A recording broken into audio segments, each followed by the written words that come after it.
The number one metaphor I have in my mind for writing a screenplay is that you're trying to climb a mountain blindfolded. And the funny thing about that is you think, okay, that's hard because you're climbing up a rock face and you don't know where you're going and you don't know where the top is, you can't see what's below you. But actually the hardest part about climbing a mountain blindfolded is just finding the mountain. Hey everybody, I'm Michael Arndt, the screenwriter of Toy Story 3. Now at Pixar there's a lot of people who contribute ideas to the story, but I'm the guy who actually has to sit down and type them into a computer.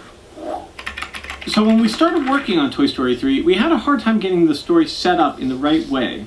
And I think this is a common problem in screenwriting. A lot of times when a film doesn't work, it seems like the problem is with the ending, but in fact the seeds of failure have been planted at the beginning. So on Toy Story 3, after several months of sort of floundering around and going in circles, I finally decided to go back and look at Toy Story and Finding Nemo and The Incredibles and figure out, well, how do they set up their characters and their worlds and their stories? So this is something I learned at Pixar, how to write a good beginning. Usually a script is about 100 pages long with 3 acts, and the first act is about 25 pages long, the second act is about 50 pages, and the third act is the last 25. Now you start your first act by setting up your hero and his or her world, and by page 25 you've given your hero a goal and set them off on the journey that they'll take in the second act. So let's begin at the beginning, page 1, introducing your main character. So usually what you do when you're introducing your main character is you show them doing the thing they love most. Like, this is their grand passion, it's their defining trait, it's the center of their whole universe. Come on, Woody! So in Woody's case, he's introduced playing with Andy. And that's his favorite thing, like that's the thing that defines who he is as a person. With Marlin's a family man. You know, he's just moved into a new house with his wife, they have a whole new brood of little eggs, and he couldn't be happier. And then with The Incredibles, you introduce Mr. Incredible being a superhero. So you start with your main character, you introduce the universe they live in, and you show your hero doing the thing they love to do most. But then your character needs one more thing. She needs a flaw. Now what's key here is that your character's flaw actually comes out of her grand passion. It's a good thing that's just been taken too far. So in Woody's case, he takes pride in being Andy's favorite toy. I'm not worried. You shouldn't be worried. Of course Woody ain't worried. He's been Andy's favorite since kindergarten. He loves being Andy's favorite toy so much that he doesn't want to share that with anyone. In the case of Nemo, Marlin wants so badly to be a good parent that he's a little bit insecure. What if they don't like me? Marlin. Oh, really? With The Incredibles, Mr. Incredible is a little bit like Woody in that he takes pride in his place of being Mr. Number One, and he doesn't want to share that with anyone. Who are you supposed to be? Like you see it when he bumps into Buddy, I am your #1 fan!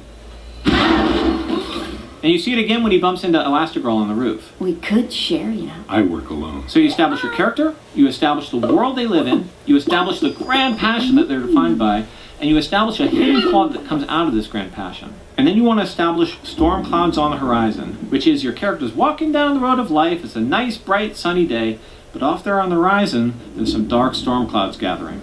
So in the case of Toy Story, it's Andy's birthday party. Oh, yes, one minor note here. Andy's birthday party has been moved to today. Next we have... And all the toys are fretting about being replaced, and Woody has to say, No one's getting replaced. This is Andy we're talking about. and with Nemo, we set up the fact that there's an indoors inside the anemone where they're safe, and there's an outdoors, the rest of the ocean, which is implicitly dangerous. And then for The Incredibles, I love you, but if we're gonna make this work, you gotta be more than Mr. Incredible. Helen is saying to Bob, things are going to change after we get married. And then you have Buddy showing up and being jealous of Mr. Incredible and saying, well, This is because I don't have powers, isn't it? Well, not every superhero has powers, you know. You can be super without them. so you're establishing that there's a resentment out there from normal people against superheroes, and you're establishing Helen saying to Bob, look, things are going to change. So you start with your main character, you have what they're defined by, you have a hidden flaw, you establish storm clouds on the horizon, and then, ba-boom! Something comes in and totally blows apart your hero's life and turns it upside down. Ah! Whoa! Hey! Whoa! Did I frighten you? So in the case of Toy Story, Buzz arrives and Woody gets displaced. This is my spot, see? The bed here. Local law enforcement. It's about time you got here. And in Nemo, the Barracuda shows up and Marlin's family gets killed, except this one last little egg. In The Incredibles, ba-boom, you know, Mr. Incredible saves this guy, but then he gets sued and superheroes get banned. And in each of these cases, if you go back and you look at what their grand passion was, Woody being Andy's favorite toy, Marlin and his family, Mr. Incredible being a superhero, that's the thing that gets taken away from them. It totally changes your character's sense of what his or her future is going to be. But that bolt from the blue, ba-boom, isn't enough on its own. It's not enough just to ruin your character's life and take away their grand passion and change their whole sense of what the future is going to be. Hey! You gotta add insult to injury. You gotta have something that's gonna make the whole world seem a little bit unfair. Watch yourself. So not only does Woody get replaced, but he gets replaced by this total doofus, this imbecile who doesn't even know that he's a toy. And they get into this whole argument about whether Buzz can fly or not. And Buzz jumps and bounces and flies around the room, and all the other toys go, oh my god, he really can fly. And the key thing here is that everyone is impressed for the wrong reason. Laurel? In the case of Nemo, you don't need to really add insult to injury. We already understand that the world Marlin lives in is unfair. But on the other hand, with the Incredibles, the reason superheroes get banned is because Mr. Incredible was trying to do the right thing. Hey, I saved your life! You didn't save my life, you ruined my death! That's what you... Listen, my client has no further comment at this time. So now, your main character's life has changed, her grand passion has been taken away, the world has revealed itself to be unfair, and she comes to a fork in the road, and she's gonna have to make a choice on how to deal with her new reality. There's a high road to take, a healthy, responsible choice, or a low road to take and make an unhealthy, irresponsible choice. And remember, if your character chooses to do the right thing, you really don't have a story. For Woody, the healthy choice is to say, look, I had my day in the sun, I was Andy's favorite toy for a long time, and I have to cede the spotlight at a certain point. But what happens is that Woody makes the unhealthy choice. Woody tries to push Buzz behind the desk.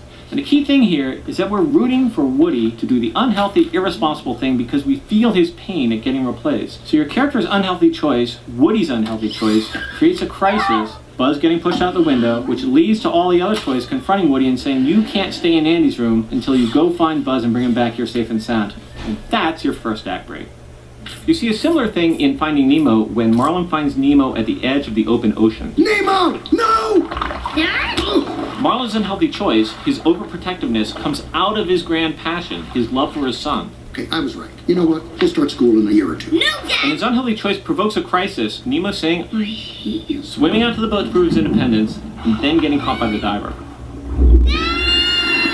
And now Marlin has a goal that's going to take him all the way through the rest of the story.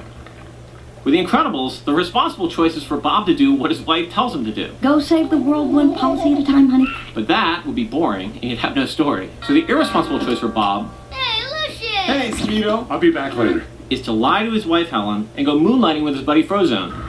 And we're totally rooting for Bob to make the irresponsible choice because we saw how much he loved being a superhero, we saw how good he was at it, and we saw how unfairly it was taken away from him. And that unhealthy choice, sneaking around, leads to a crisis, Mirage tracking him down, which leads to Syndrome bringing Bob out of retirement, and you're off into your second act. I'm in. So your story is coming out of your character's deepest desires and their darkest fears. The thing they love gets taken away from them, and the world is revealed to be unfair. To put things right, they have to make the journey that is the rest of the film. And by the end of the journey, hopefully they'll not only get back what they lost, but they'll be forced to fix that little flaw they had when we first met them.